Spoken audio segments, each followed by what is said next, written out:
கொஞ்சம் மொபைல்.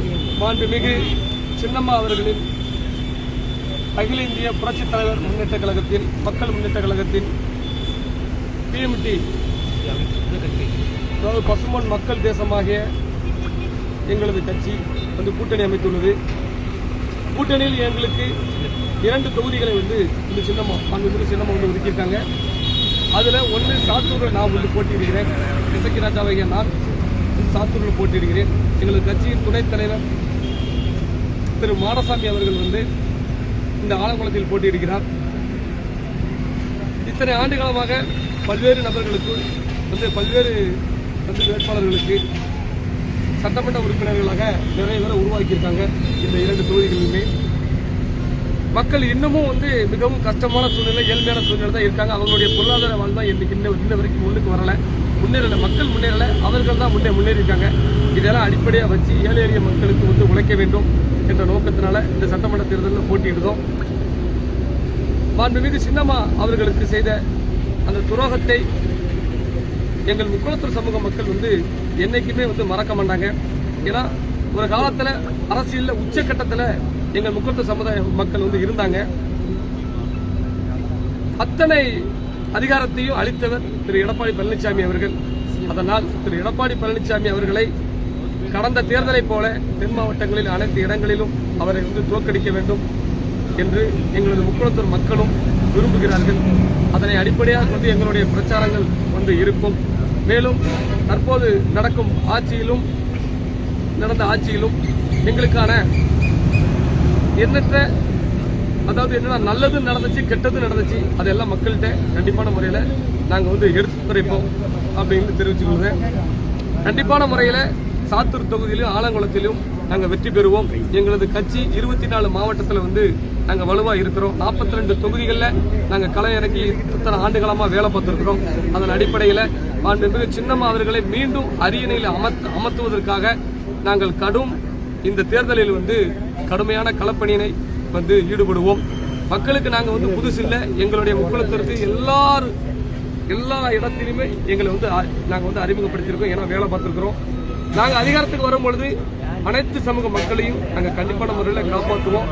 இது வரைக்கும் மழை வெள்ளமாக இருக்கட்டும், புயலாக இருக்கட்டும், இயற்கை பேரிடர் காலங்களில் ஒரு இடத்துல கூட அனைத்து சமூக மக்களையும் நாங்கள் விட்டதில்லை. எங்களை சாதி அமைப்பு வச்சிருக்கான்னு சொல்லி எல்லாரும் சொல்லுவாங்க. ஆனால் நாங்கள் உதவி செஞ்சது எல்லாமே தமிழ் குடி மக்களுக்கு தான் அப்படிங்கிறத இந்த நேரத்தில் பதிவு செஞ்சுக்கிறத. எங்கள் மீது நம்பிக்கை இருந்தால் கண்டிப்பான முறையில் அவர்களும் எங்களை வாக்களித்து வெற்றி பெற வைப்பாங்க. வாக்களித்தவங்களை ஒரு காலமும் சரி, வாக்கு அளிக்காட்டாலும் அவர்களுக்கான உதவியை நாங்கள் ஒருபோதும் நிறுத்தப் போவதும் இல்லை. அதனால எங்களுடைய கூட்டணியில் 12 சமுதாய அமைப்புகள் வந்து இருக்காங்க. கண்டிப்பான முறையில் அனைவருடைய ஒத்துழைப்பாளையும் சின்னம்மா நிறுத்தியுள்ள அத்தனை வேட்பாளர்களும் வெற்றி பெற்று வெற்றியை சமர்ப்பிப்பு வந்து அந்த அம்மாட்ட கூட சமர்ப்பிப்புன்னு சொல்லி நான் வந்து ஒரு சபதமாக சொல்லிக்கிறேன். இல்லை, இப்போ நீங்கள் சாத்தூர் தொகுதியில் நிற்கிங்க. உங்களை எதிர்த்து வந்து பாரதிய ஜனதா கட்சியோட மாநில தலைவர் இருக்கிறாரு. இப்போ அவருக்கும் உங்களோட சமுதாயத்தை சார்ந்தவர் தான். அவருக்கு ஆதரவு எப்படி இருக்கு? அவரை எப்படி நீங்கள் ஃபேஸ் பண்ணுவீங்க? இல்லை ஒருவேளை அது பெரிய ஒரு மத்திய அரசு அனுப்புகிற கட்சி, உங்களுக்கு அவங்களோட நெருக்கடி எதுவும் இருக்கா? இல்லை, நெருக்கடி வரும், நெருக்கடிகள் இருக்கும். அதில் மாட்டுக்கிறது நெருக்கடியெல்லாம் நாங்கள் தவிடுபடி ஆக்கிறோம், மாட்டுக்கிறதே இல்லை. மத்தியில் ஆளுகின்ற பிஜேபி அரசு தமிழ்நாட்டில் முக்குளத்தூருக்கு இந்த 13 வருஷம் அவங்க வந்து ஆட்சி புரிஞ்சிருக்காங்க. தமிழ்நாட்டிலேருந்து ஒரு நியமன எம்பி முக்குளத்தூர் கிடையாது. ராஜ்யசபை எம்பி வந்து முக்குளத்தூர் கிடையாது. ஒரு கவர்னர் பதவி இது வரைக்கும் கொடுத்துருக்காங்களா? என்ன பதவி? பிஜேபி அரசாங்கம் இந்த 13 வருஷத்துல முக்குளத்தூருக்கு என்ன பதவி மத்தியில் கொடுத்துருக்காங்கிற ஒரே ஒரு கேள்விதான். அதுலயே அவங்க 0. முக்குளத்தூருக்கு அவங்க எதுவும் செய்ய மாட்டாங்க அப்படின்னு சொல்லி. ஏன்னா இந்து கோயில் அந்த உணர்வை தூண்டி ஏன்னா முக்குளத்தூர்கிட்ட அந்த உணர்வு இருக்கும். அதனால கோவிலை எப்படி காப்பாற்றணும் எங்களுக்கு தெரியும். நான் பிறந்த மதத்தை எப்படி காப்பாற்றுறது தெரியும். அனைத்து சமூக மக்களுடைய ஆதரவோட நாங்கள் அதெல்லாம் செய்வோம். அதில் மாற்றுக்கத்தே கிடையாது. நயனார் நாகேந்திரன் அவர்கள் பிஜேபி என்பது வந்து தற்போது வந்து அதிமுக, புரியுதுல உங்களுக்கு? தற்போது வந்து எழுதணும்ல, பிஜேபி வந்து எப்படின்னா அதிமுகவோட பிஜேபி, அதிமுக பிஜேபி. இது வந்து இப்ப தனி பிஜேபி கிடையாது. இங்க நடக்கிறது தமிழ்நாட்டில் உள்ள பிஜேபி மட்டும் எடப்பாடி பழனிசாமியோட கட்சி. பிஜேபி என்பது தமிழ்நாடு பிஜேபி சொல்றேன், அதை நீங்க அழுத்தமா புரிஞ்சுக்கோங்க. அது வந்து எடப்பாடி பழனிசாமியோட கட்சி. அது எங்க மக்களுக்கு நல்லா தெரியும். ஆழமா எல்லா பக்கமும் நாங்க வந்து விதைச்சுக்கிட்டு வரோம். அதனால எங்க மக்களுக்கு தெரியும் இது எடப்பாடி கட்சி அப்படின்னு சொல்லி தெரியும். அவங்க வந்து ஒண்ணு அதாவது எப்படின்னா நீங்க நல்லா பார்த்திருப்பீங்க அந்த கட்சியில அதாவது மாங்குன்னு உசுறு கொடுத்து வந்து பிஜேபியில வேலை பார்த்தவங்க நிறைய பேர் இருக்காங்க. அவங்களுக்கு எல்லாம் சீட்டு கிடையாது, புரியுதுங்களா? உண்மையான உணர்வு உள்ளவங்களுக்கு சீட்டு கிடையாது. அப்ப இது வந்து யாரு எடப்பாடி பழனிசாமிக்கு வேண்டியப்பட்டவங்க யாரெல்லாம் இருக்காங்க அவங்களுக்கு தான் சீட்டு கிடைச்சிருக்கும். நீங்க நல்லா நீங்க அந்த வேட்பாளர் லிஸ்ட்ல எடுத்து பாருங்க, புரியுதுல? அந்த பிஜேபிக்காண்டி உழைச்சவங்க வச்சவங்க யாருக்குமே அங்கீகாரம் கிடையாது. அப்படிங்களா இந்த கட்சி யாரு கட்சி? பிஜேபி, எடப்பாடி பழனிசாமி அவர்களுடைய கட்சி. அதனால அவங்களும் எங்களுக்கு தான் வாக்களிப்பாங்க, அதுல மாற்றுக்கிறதே கிடையாது, புரியுதுல? பிஜேபி தொண்டர்களும் நான் நிக்கக்கூடிய சாத்தூர் தொகுதியில எங்களுடைய தென்னந்தோப்புக்கு தான் எல்லாரும் வாக்களிப்பாங்க நம்பிக்கை எங்களுக்கு இருக்கு. ஏன்னா பாடம் புகட்டுவாங்கல்ல, எந்த அளவுக்கு கஷ்டப்பட்டு தமிழ்நாட்டில் இந்த கட்சியை வளர்த்து கொண்டு வந்தாங்க. இப்ப கடைசியில வந்து எடப்பாடி பழனிசாமி கொண்டு போய் வித்துட்டாங்க பிஜேபியை கொண்டு போய். அப்ப கண்டிப்பான முறையில் அந்த பிஜேபி தொண்டர்களும் உண்மையான அந்த விசுவாசிகள் வந்து கண்டிப்பான முறையில் எனக்கு வாக்களிப்பாங்க. எனக்குங்கிறங்க சமுதாய அமைப்பு பேர் வச்சிருந்தாலும் கோவில்களை காப்பாற்றுவதற்காகவும் இந்து மக்களை காப்பாற்றுக்காகவும் என் மேல வழக்குகள் இருக்கு, புரியுதுல? நானும் தேசிய உணர்வு கொண்டவன் தான், அதுல எந்த மாற்று கருத்தும் கிடையாது. தேசத்தின் மீது பற்று கொண்டவன் தான் நான். ஆனா இவர்கள் பண்ற அநியாயத்தை வந்து நாங்க வந்து பொறுத்துக் கொள்ள முடியாது. அதனால நாங்க வந்து மிக சின்னமா அவர்களுக்கு செஞ்ச அந்த துரோகமும் எங்க சமூகத்தின் மீதான அடக்குமுறையையும் நாங்க வந்து கண்டிப்பான முறையில் நீதி கேட்டே அவனுங்க தான் இந்த சட்டமன்ற தேர்தலில் போட்டியிடுறோம். கண்டிப்பான முறையில் வெற்றி பெறும். சாத்தூர்ல 200% வெற்றி பெற்று வெற்றியை சமர்ப்பேன். அப்பதான் தமிழ்நாட்டுக்கு தெரியும். உங்களோட ஒரே நோக்கம் அதிமுக வீடு தண்ண முடிக்கிற ஒரே அதிமுக என்பது வந்து மிக அதை அதை தோக்கடிக்காம விட்டோம்னா அப்ப துரோகம் யாரெல்லாம் செய்யலாம், அவங்க நல்லா இருப்பாங்க அப்படின்னு மக்களிடையே வந்துடும். அதை மட்டும் நீங்க எல்லாம் நடத்துங்க. ஒட்டுமொத்த துரோகம் யாராலும் காலில் விழுந்து பதவி வாங்கிட்டு திருப்பி யாருன்னே தெரியாம சொல்லிட்டு அந்த அம்மாவுடைய கணவன் இறந்துட்டாங்க, 5 நாள் கூட இருக்க விடாம அனுப்புனது யாருங்க? நடராஜன் அவர்கள். தமிழ் அமைப்புகள் தமிழுக்காண்டி எத்தனை குரல் கொடுத்துருக்காங்க. முள்ளிவாய்க்கால் முற்று அமைச்சிருக்காரு. அப்ப அவர் ஜாதியா பார்த்தாரு. அவர் இறந்ததுக்கு, நடராஜன் அவர்கள் இறந்ததுக்கு எத்தனையோ தமிழ் அமைப்புகள் இன்னைக்கு வளர்த்தது யாரு தெரியுமா? அவர் யாரு? நடராஜன் தான். சீமான்ல இருந்து திருமாவளவன்ல இருந்து அத்தனை தமிழ் அமைப்புகளை வளர்த்தது யாரு? நடராஜன் அவர்கள். அவருடைய சாவுக்கு அந்த அம்மாவை வரவிடாம இவங்க பண்ணின அநியாயத்தால் எல்லாத்தையும் பார்த்து அந்த அம்மா கண்ணீர் விடுதுங்க.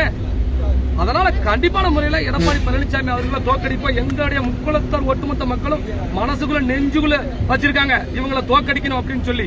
அதனால இவங்க எந்த ரூபத்துல தாமரையில வந்தாலும் தோக்கடிப்போம், இவங்க இரட்டையில வந்தாலும் தோக்கடிப்போம், எந்த ரூபத்துல வந்தாலும் சரி அது எடப்பாடி கட்சி.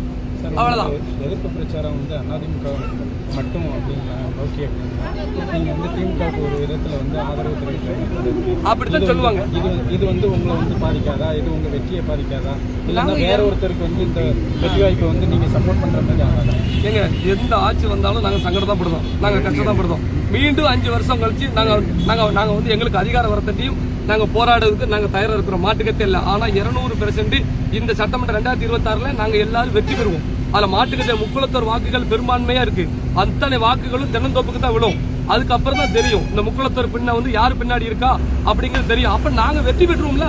நாங்க வெற்றி பெற்றதுக்கு அப்புறம் நாங்க யாருக்கு ஆதரவு தெரிவிக்கமோ அவங்க தான் முதலமைச்சர் ஆக முடியும். சின்னமா யாரா வந்து கை கட்டுறாங்க அவங்க தான் முதலமைச்சர் ஆக முடியும். அப்ப எங்களுக்கான அதிகாரத்தை நாங்க பெற்றுவோம்ல. நல்லா யோசிச்சு பாருங்க. அப்ப நாங்களாம் தோத்துருவோம்னு சொல்லி எல்லாரும் நினைக்காங்களா? ஓட்ட பிரிப்பாங்க நினைக்காங்களா? கண்டிப்பான முறையில் ஜெயிப்போம். அதுல மாற்றுக்கிறதே கிடையாது. எழுதி வச்சுக்கோங்க. இதே பேட்டி ஜெயிச்சுட்டு கூட நாங்க கொடுப்போம். நடிகர் விஜய் எந்த அளவுக்கு வந்து உங்களோட சமுதாய வாக்குகளை பிரிப்பார் நினைக்கிறீங்க? நடிகர் விஜய் அவர் வந்து சினிமா லைன்ல வந்ததுனால அவருடைய டயலாக் இருந்தோம். சின்ன பிள்ளையில இருந்து அவர் டயலாக் பேசி அவர் இப்பவும் அந்த டயலாக் மறக்கல. புரியுது அவங்களுக்கு? மக்களுக்காக உணர்வா அவர் எந்த எதுலையுமே பேசல அவரு. அதனால எங்களுடைய மக்கள் எல்லாருமே அந்த இதெல்லாம் விட மாட்டாங்க. அதாவது எப்படின்னா எங்களுடைய மக்கள் கண்டிப்பான முறையில் பாதிக்கப்பட்டிருக்காங்க. அவருடைய இந்த திருப்பி அவர் மேல எந்த கண்ணும் செலுத்த மாட்டாங்க, அவருக்கு வாக்களிக்கணும்னு நினைக்க மாட்டாங்க. எங்க மக்கள் நினைக்க மாட்டாங்கிற நம்பிக்கை எங்களுக்கு இருக்கு. அதனால எங்களுக்கு தான் வாக்களிப்பாங்க. அவரை காட்டி நாங்க தான் களத்துல கிடந்திருக்கோம். அவர் சினிமாவில் நடிச்சிருக்காரு, நாங்க மக்கள்கிட்ட கிடந்து நாங்க வந்து வேலை பார்த்திருக்கோம். அதனால அதுக்குன்னு ஒரு மரியாதை இருக்கு. அதனால கண்டிப்பான முறையில எங்களுக்கு இந்த மக்கள் வாக்களிப்பாங்கிற நம்பிக்கை இருக்கு.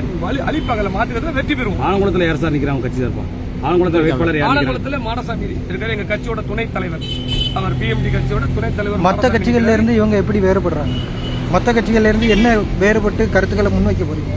இல்ல, நாங்க அதாவது இதுவரைக்கும் இந்த மக்கள் யார் வந்து இவங்கெல்லாம் வந்து பேட்டி, அதாவது எப்படின்னா இதுவரைக்கும் இருந்த சட்டமன்ற உறுப்பினர்கள் எதுவுமே செய்யலைங்கிறது மக்கள் மனசுல இருக்கு.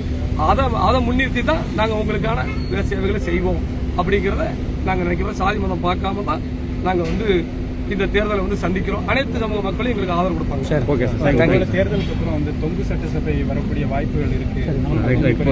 திருமாவளவனோட பேட்டியில வந்து ஒருவேளை அது மெயின் மேட்டர் வந்துட்டு அதன் மூலமா உங்க மக்களுக்கான எங்களுக்காக அது வந்து மாண்புமிகு சின்னமா தான் முடிவெடுப்பாங்க. கூட்டணியோட தலைவர் அவங்க தான். எங்களுடைய கட்சி தலைவர் எங்களுக்கு வந்து எங்கள் சமூகத்துக்கு யார் அதிகாரம் கொடுக்காங்களோ அவங்களுக்கு ஆட்சி கொடுக்க நாங்கள் தயாராக இருக்கோம். இந்த மாதிரி கிடையாது.